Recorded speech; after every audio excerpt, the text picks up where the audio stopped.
Hola, bienvenidos al canal del Templo de la Historia. Hoy hablamos de autobiografías. ¿Quién no ha sentido alguna vez la necesidad de contar lo que ha hecho en vida? No en charlas, sino de verdad.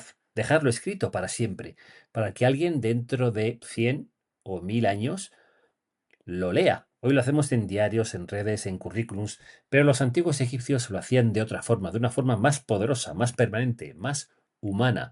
Son las autobiografías funerarias en piedra, y te lo cuento en este vídeo.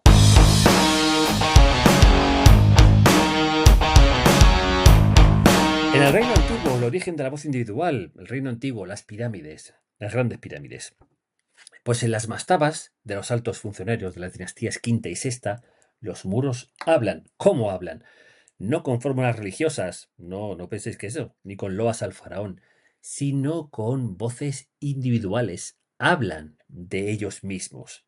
Por ejemplo, tenemos la tumba de Weni. La tumba fue un faraón que estuvo a las órdenes de 3 reyes y grabó su vida en piedra. Literalmente grabó su vida en piedra. Es muy interesante, recordad, un alto funcionario, en el que contó viajes, misiones militares, misiones comerciales, ascensos, cómo lideró tropas, cómo juzgó a los demás. Incluso relató algo inaudito, que el rey le dejó pasar al harén real. Sí, todo este tipo de detalles de una vida idealizada están contadas en las autobiografías. Por ejemplo, textos de esta autobiografía de Weni que dice: Su Majestad me envió para pacificar el sur y el sur fue pacificado. Ningún oficial fue ejecutado, nadie, ningún soldado huyó. Fui justo, fui obediente, fui fiel, siempre cercanos a la Maat. Estos son textos originales de la autobiografía de Weni. Bien, ¿cuál es la función de estos textos de las autobiografías? ¿Por qué contaban todo eso? ¿Por qué querían dejar esa impronta para los demás? Porque en el fondo sabían que la memoria es el último refugio al que ellos podían acudir. La memoria, pero también la visión de los dioses, porque esas autobiografías eran como una especie de papel para decir a los dioses: mira todo lo que he hecho, he cumplido la Maat, déjame pasar. Porque en la cosmovisión egipcia el rey era la parte muy importante del ser, era el nombre, y perder el nombre era morir definitivamente. La muerte segunda era la peor de todas, porque no había marcha atrás. Por eso escribían estas autobiografías. No para que tú y yo lo leyésemos, sino para que los dioses lo hicieran. Y por supuesto los sacerdotes en los actos funerarios. ¿Quiénes tenían derecho a hacer este tipo de autobiografías en piedra? No todos podían, porque solamente tenían aquellos que tuvieran autorización de los reyes, de los faraones, el privilegio de las élites. ¿Por qué? Porque esta autobiografía en el que se hablaba, por supuesto, de las cosas que habías hecho en vida, pero te relacionabas directamente con el faraón. El faraón era el que te permitía que te conectabas con los dioses. Pero el pueblo de abajo, los agricultores no hacían, tenían como mucho, contrataban o compraban algunas fórmulas comunes para enterrarse con ellos. Eran más bien las famosas fórmulas de la muerte. Así que cuando alguien grababa su vida en una autobiografía grande, vistosa, también era un acto de poder, porque mientras se hacía se veía lo que se estaba poniendo, ¿no? Pero también, al mostrarse, se mostraban humanos. Y en Egipto no era muy habitual mostrarse muy humano de cara a los dioses. Es muy interesante ver cómo con esa humildad se acercaban a un análisis de su vida. Es curioso, porque en el fondo, ¿qué es una autobiografía? Un acto de memoria, de recuerdo, de reconstrucción de la identidad, porque esa identidad se iba a perder con el tránsito de la muerte y había que recuperar esa identidad de cara al mundo social.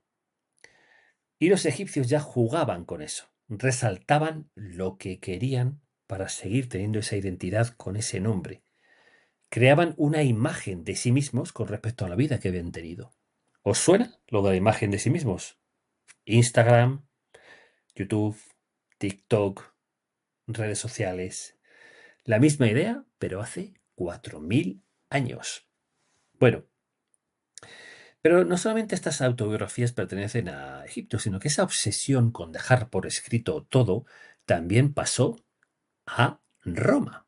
Saltamos siglos, saltamos imperios, pero no saltamos por esa obsesión de contar las cosas que se han hecho en vida.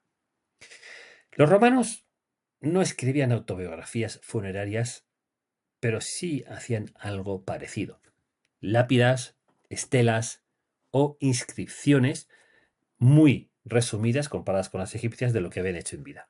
La epigrafía romana, sin embargo, es un océano de frases finales, que, lo recordamos muchas veces, aparecen en las sepulturas hoy en día, ¿no? Una simple frase, no las grandes autobiografías egipcias. Fui soldado durante 25 años, por ejemplo. O hice construir esta fuente para mi ciudad. Nada más. O murió a los 17 años, fue buena hija.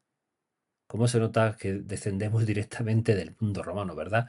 Son frases muy breves, con una fórmula a veces fija, que te sea leve la tierra, pero tienen algo que las une con Egipto: querer ser recordado.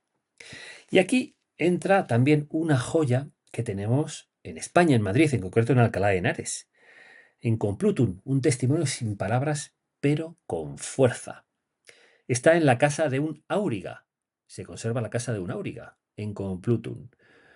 Y el gran mosaico del salón central de 150 metros cuadrados, fijaos qué inmenso salón para recibir a la gente, está ese mosaico espectacular en el que, aparte de una serie de motivos geométricos, sobre todo de hexágonos, habla de su vida personal, porque aparece una imagen directamente del áuriga encima de la cuadriga, con los caballos y el vestido de verde, porque parece ser que pertenecía a ese equipo de los verdes, de las cuadrigas. Fijaos qué interesante contar.